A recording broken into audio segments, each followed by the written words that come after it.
Hi guys, and welcome back to History Revision Success. And today we're going to talk about and learn how you might go about approaching one of the main topic questions that you face in this A-level course. So the topic question I'm going to start with is this idea of, was there a terror state? Okay, now in the Germany course, there is some crossover between topics and themes. And the second main topic in kind of the Year 13 section of the A-level course on Weimar and Nazi Germany follows on from Hitler's consolidation of power. So this second topic is on the terror state. How far is Hitler able to become a totalitarian leader? How far is his Nazi state accepted? How does he do it? Is there resistance? And we're going to look at things like resistance from, the young and the church, and we're going to try and evaluate how far, therefore, he was able to implement this terror network, this totalitarian world that he wanted.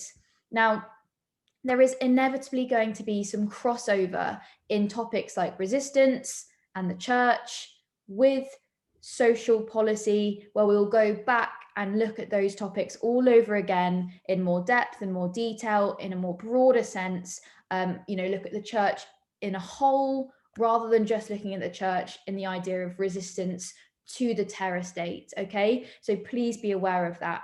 Now, we're going to go right into the summer of 1934, and at this point, Hitler's dictatorship has been firmly established. Non-Nazi political parties have been banned, disbanded, and opponents of the Nazis have been demoralized, divided, or thrown into prison.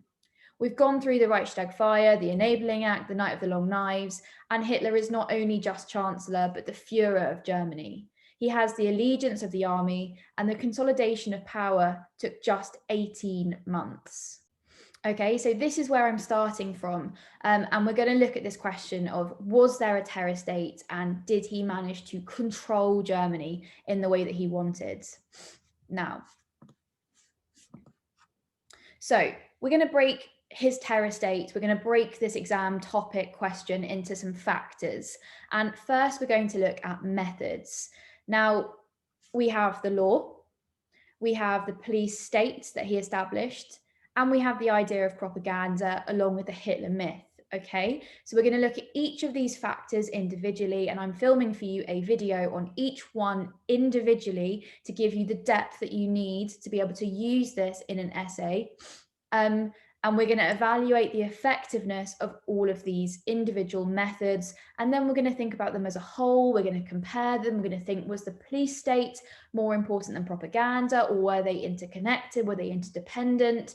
And they only worked alongside each other. Now, of course, as historians, once we look at methods, we have to then look at the effectiveness, and the way of judging effectiveness here is to think about resistance. So we're going to look at the church, we're going to look at the young, workers, and the elites, okay? And we're going to use the actions and the resistance of these groups to evaluate how effective the methods were. How far did he achieve his terror state, okay? Now, like I said, there's going to be a video on each of these things in isolation, in focus, in depth and detail. So in order to answer this question, I highly advise you go and you watch all of these to then build up your understanding. Now, in this topic, the exam board could ask you a number of things.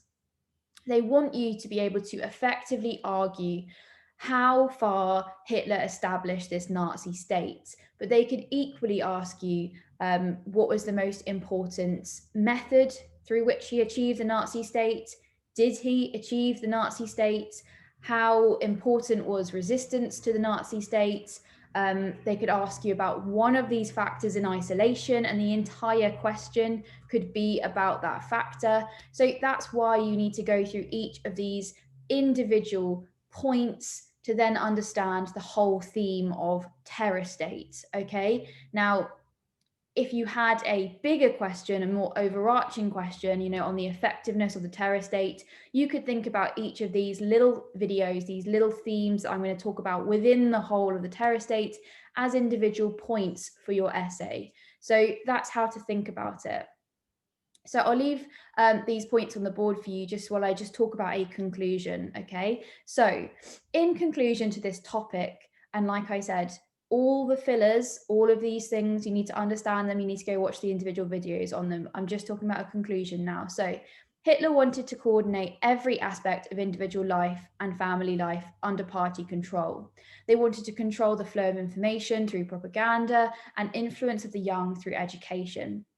The police courts, the police, the courts, the prison system ensured the population were under surveillance and liable to be punished at any moment. Contact with the party was unavoidable. They made it so the Nazi world was everywhere within Germany. Whilst there are pockets of resistance and nonconformity from the churches, the young, the workers, the old, and the elites, the fear of punishment deterred any significant opposition to the regime. Okay, and that is my conclusion, that we can argue that by 1941, Hitler had successfully established an SS state at the heart of Nazi Germany. Now, I would suggest that terror and propaganda are essential factors in the creation of the terror state. They are interdependent and they are both indispensable. The cultivation of the Hitler myth and the emphasis of pre-existing traditional beliefs that society could hold on to and be passionate about encouraged the majority of German people to support the Nazis. They stood for concepts like removing the Treaty of Versailles. They stood for old ideas that unfortunately had been around in Europe for many, many, many generations, like anti-Semitism, like dislike of foreigners, like a patriotism, like a nationalism. And all of these ideas, resonated with German people. They had just been through some very, very difficult years under the Weimar Republic, the Great Depression, hyperinflation, and actually they succeeded, the Nazis succeeded in emphasizing these pre-existing traditional beliefs that could gain them the support of the masses. Now, once the regime took hold and once the Nazis started to change some of these ideas, to go further with some of these ideas to a point where maybe people would no longer have accepted them, that's where the terror state came into play.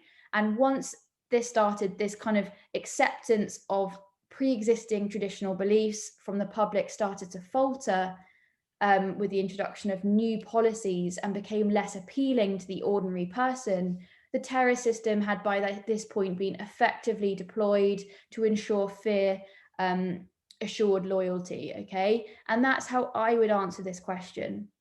We begin with propaganda. The propaganda is most successful in encouraging people to support the Nazis because they stand for positive things and pre-existing traditional ideas people have supported for a long time.